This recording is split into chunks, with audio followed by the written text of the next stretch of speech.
Good afternoon, folks. My name is Lynn Johnson. For those of you who know me, and you might be seeing this coming out on the Glen Ewan General Store page in Facebook. Uh, just to set the date, it is late January in the middle of the prairies in Saskatchewan, Canada, and it is a crisp, clear, late afternoon evening. And I'm just preparing something just for the fun of it. Years ago, I used to on Sundays and come up with an amusing poem or something or a thought. And at any rate, I always went by my pen name, the Reverend Jock C.D. Woodstock IV. August the 15th, my birthday is also the first day of the largest peace festival in the world, which was Woodstock. And I was a jock when I was young, so... and of course the fourth just is because I stutter a lot. But that being the case, there's been a lot of angst and contention always, both north and south of the border, as far as gun control, gun policies, this, that, and the next thing. And it can always be a bone of contention and discourse and that. I take kind of a liberal point of view on it, as far as the fact that even after you discuss both sides of the issue, and once conclusion has been drawn, there's still plenty of room left for more discussion. But however, I was also going to say, I think it's timely because this is a poem that I've written kind of from the roving reporter point of view, as far as a bit of a rhyming report on things, as I used to do on Sundays years ago for people that I would send out on my fax blasts to some people that I knew. But and as well as that, sometimes the police and the court systems really get a bad rap, and the decision makers and the politicians. But every now and then they get it right.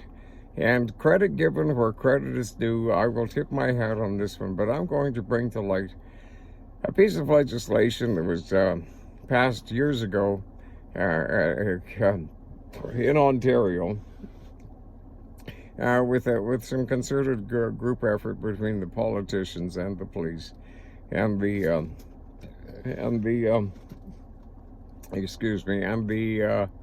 judicial system. And as I say, it was a real gem of a piece of legislation, but it is probably Canada's best and most appreciated personal gun policy. It primarily has to do with double-barreled weapons. But because it's kind of timely in that, and just to lay some rest of this, I thought I would write a poem.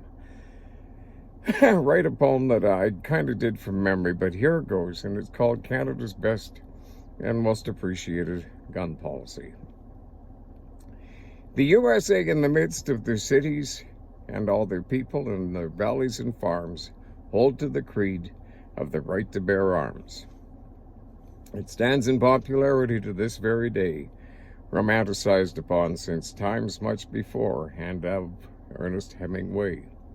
And there are those that poach, and shame on them that take that activity in pride, at the needless expense and the loss of life of those innocent animals of which they skin hide. On such remarks, some may tend to differ or even lament, so I qualify there's nothing wrong with responsible wildlife management. In Canada, we have a gun policy that an Ontario court ruling clearly attests.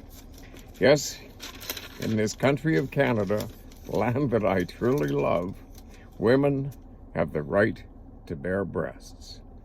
And the thought of this law, and by women thus obliging and generously sharing and revealing, the men could come back from the hunt and out of the woods and set their sights on something far more appealing. So visitors to this country, please realize, if they see many guns come into view, it's because we have our very own double-barreled gun policy, too. If you think this poem has a sexish approach and run, I say in my defense, no, not at all. But the last time I noticed, I still was one. In concluding remark to this rhyming report, it is indeed a pity that our winters are so very, very long, and our summers are so excruciatingly and disappointingly short. Thank you very much, and with that, go take a cold shower, or go to your room, or, well, this is being released on Sunday, so basically, if